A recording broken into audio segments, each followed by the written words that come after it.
नमस्कार मित्रांनो, इन्व्हेस्टमेंट माहिती यूट्यूब चॅनलवर तुमच्या सगळ्यांचे स्वागत आहे.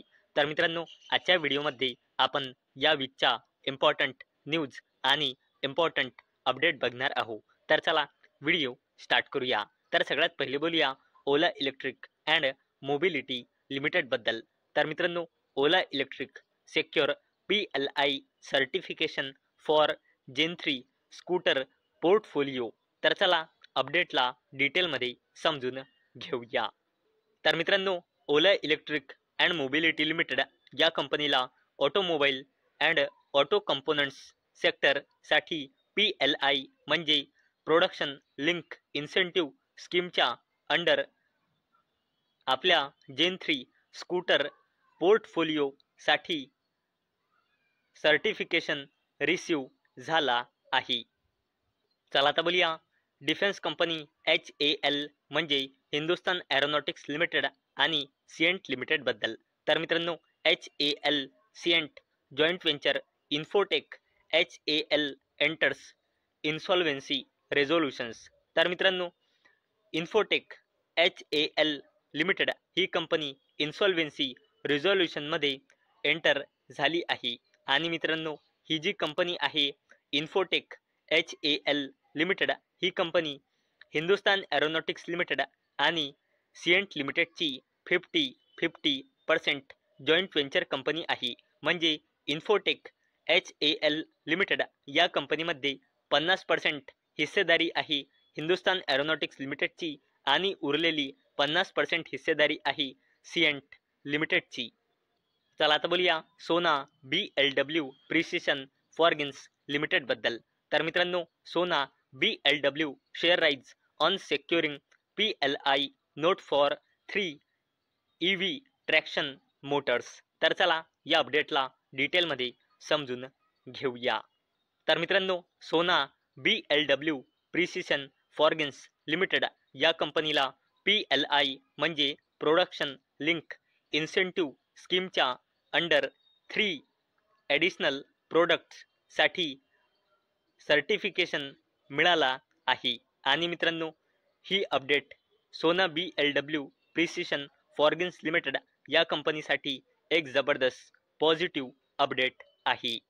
चला आता बोलूया ITC लिमिटेडबद्दल. तर मित्रांनो, ITC 6 CCI nod to acquire ABREL's century pulp paper business for ₹3,498 कोटी. तर चला अपडेटला डिटेलमध्ये समजून घेऊया. तर मित्रांनो, ITC लिमिटेड या कंपनीने Aditya Birla real estate limited म्हणजे ABRELचा पल्प अँड पेपर बिझनेस 3,498 कोटी रुपयांमध्ये ॲक्वायर म्हणजे खरेदी करण्यासाठी CCI म्हणजे कॉम्पिटिशन कमिशन ऑफ इंडियाला अप्रुव्हल म्हणजे मंजुरी मागितली आहे. चला आता बोलूया हुंडई मोटर इंडिया लिमिटेडबद्दल. तर मित्रांनो, Hyundai motor India share rise after CRISIL reaffirms top credit ratings. तर चला अपडेटला डिटेलमध्ये समजून घेऊया. तर मित्रांनो, हुंडई मोटर इंडिया लिमिटेड या कंपनीला क्रेडिट रेटिंग एजन्सी कंपनी क्रिसिल कडून टॉप टियर क्रेडिट रेटिंग्स मिळाली आहे. तर मित्रांनो, क्रिसिलने हुंडई मोटर इंडिया लिमिटेडला लॉंग टर्म फॅसिलिटीजसाठी क्रिसिल AAA रेटिंगसोबत स्टेबल आउटलुक दिला आहे. तसेच शॉर्ट टर्म इन्स्ट्रुमेंट्ससाठी क्रिसिल A1+ रेटिंग दिली आहे. आणि मित्रांनो, कोणतीही जर रेटिंग एजन्सी कंपनीची रेटिंग अपग्रेड करत असेल तर त्याचा अर्थ असा होतो की त्या कंपनीमध्ये इन्व्हेस्टमेंट रिस्क कमी आहे. आणि मित्रांनो, जर त्या कंपनीला बिझनेस वाढवण्याकरिता लोन पाहिजे असेल तर या रेटिंग्समुळे त्या कंपनीला काही अडचण जात नाही लोनसाठी. चला आता बोलूया इरिडाबद्दल म्हणजे Indian renewable energy development agency लिमिटेडबद्दल. तर मित्रांनो, IREDA sign performance MOU with MNRE revenue target set at ₹8 1,200 कोटी फॉर फायनान्शियल इयर 2026. तर चला अपडेटला डिटेलमध्ये समजून घेऊया. तर मित्रांनो, इरिडा म्हणजे Indian renewable energy development agency limited या कंपनीने MNRE म्हणजे ministry of new and renewable energy government of इंडियासोबत परफॉर्मन्स बेस MOU म्हणजे मेमोरेंडम ऑफ अंडरस्टँडिंग साईन केला फायनान्शियल इयर 2026 साठी. आणि मित्रांनो, गव्हर्नमेंट ऑफ इंडियाने इरिडासाठी रेव्हेन्यू फ्रॉम ऑपरेशन्स सेट केला आहे फायनान्शियल इयर 2026 साठी 8,200 कोटी रुपयांचा. आणि मित्रांनो, फायनान्शियल इयर 2025 साठी गव्हर्नमेंट ऑफ इंडियाने इरिडासाठी रेव्हेन्यू टार्गेट सेट केला होता 5,957 कोटी रुपयांचा. आणि मित्रांनो, इरिडाने फायनान्शियल इयर 2025 मध्ये गव्हर्नमेंट ऑफ इंडियाच्या रेव्हेन्यू टार्गेटला बीट केला होता. आणि मित्रांनो, इरिडाचा ॲक्च्युअलमध्ये रेव्हेन्यू आला होता फायनान्शियल इयर 2025 मध्ये 6,743.32 कोटी रुपये. चला आता बोलूया अडानी ग्रुपच्या दिग्गज कंपनीबद्दल, ज्या कंपनीचे नाव आहे अडानी ग्रीन एनर्जी लिमिटेड. तर मित्रांनो, CARE Edge upgrades Adani green energy rating with stable outlook. तर चला अपडेटला डिटेलमध्ये समजून घेऊया. तर मित्रांनो, अडानी ग्रुपची दिग्गज कंपनी अडानी ग्रीन एनर्जी लिमिटेड या कंपनीची केअर एज रेटिंग अपग्रेड केली आहे AA- पासून AA सोबत स्टेबल आउटलुक सोबत.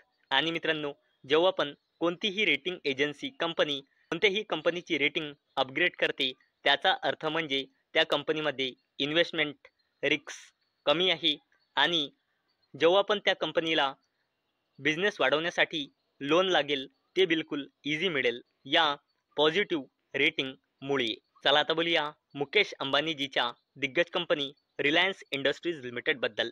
तर मित्रांनो, Reliance Jio IPO plan for H1 2026 CMD Mukesh Ambani says at 48 AGM.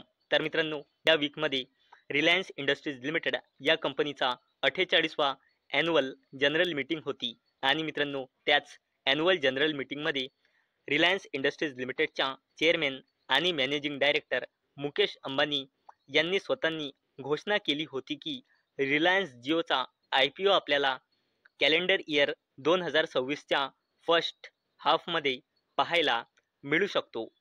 आणि मित्रांनो, मुकेश अंबानी यांनी असा पण उल्लेख केला होता की रिलायन्स जिओचा कस्टमर्स 500 मिलियनपेक्षाही जास्त झाले आहे. म्हणजे रिलायन्स जिओचे कस्टमर 50 कोटीपेक्षाही जास्त झाले आहे, जे US, UK आणि फ्रान्सच्या या 3 देशाच्या पॉप्युलेशन कंबाईनपेक्षाही जास्त आहे. आणि मित्रांनो, रिपोर्टच्या थ्रू अशी अपडेट येत आहे की रिलायन्स जिओचा IPO हा 50,000 कोटी रुपयांपेक्षाही जास्तीचा असू शकतो. म्हणजे रिलायन्स जिओचा हा IPO इंडियाचा आतापर्यंतचा सर्वात मोठा IPO असू शकतो. चला आता बोलूया मुकेश अंबानीजीच्या अजून एका जबरदस्त कंपनीबद्दल, ज्या कंपनीचे नाव आहे जिओ फायनान्शियल सर्व्हिसेस लिमिटेड. तर मित्रांनो, Jio payments bank to launch savings pro India's first auto investing savings account. तर चला अपडेटला डिटेलमध्ये समजून घेऊया. तर मित्रांनो, या वीकमध्ये जिओ फायनान्शियल सर्व्हिसेस या कंपनीची देखील ॲन्युअल जनरल मीटिंग होती. आणि मित्रांनो, त्या ॲन्युअल जनरल मीटिंगमध्ये कंपनीच्या मॅनेजिंग डायरेक्टर आणि CEO म्हणजे chief executive officer Hitesh Sethia यांनी सांगितले होते की जिओ पेमेंट्स बँक हा आपला न्यू प्रोडक्ट लॉन्च करणार आहे, ज्याचे नाव राहील सेव्हिंग्स प्रो. आणि मित्रांनो, हा इंडियाचा फर्स्ट सेव्हिंग्स अकाउंट राहील, जो आयडल कॅशला म्हणजे पडलेला कॅशला ओव्हरनाईट म्युच्युअल फंडमध्ये ऑटोमॅटिकली इन्व्हेस्ट करेल. कशासाठी? बेटर रिटर्न्ससाठी. तर मित्रांनो, आजच्या व्हिडिओमध्ये आपण या वीकच्या इम्पॉर्टंट अपडेट आणि इम्पॉर्टंट न्यूज बघितले. तर मित्रांनो, मला अपेक्षा आहे आजचा आपला व्हिडिओ तुम्हाला इन्फॉर्मेटिव्ह वाटला असेल. तर मित्रांनो, जर तुम्हाला हा व्हिडिओ इन्फॉर्मेटिव्ह वाटला असेल तर या व्हिडिओला लाईक करा आणि चॅनलला सबस्क्राईब करा. आणि मित्रांनो, हा व्हिडिओ फक्त आणि फक्त एज्युकेशन पर्पजसाठी बनवलेला आहे. माझ्याकडून काहीही रेकमेंडेशन नाही की तुम्ही या स्टॉक्सना बाय करा, सेल करा किंवा होल्ड करा. तर चला भेटूया नेक्स्ट व्हिडिओमध्ये. तोपर्यंत टाटा, बाय बाय.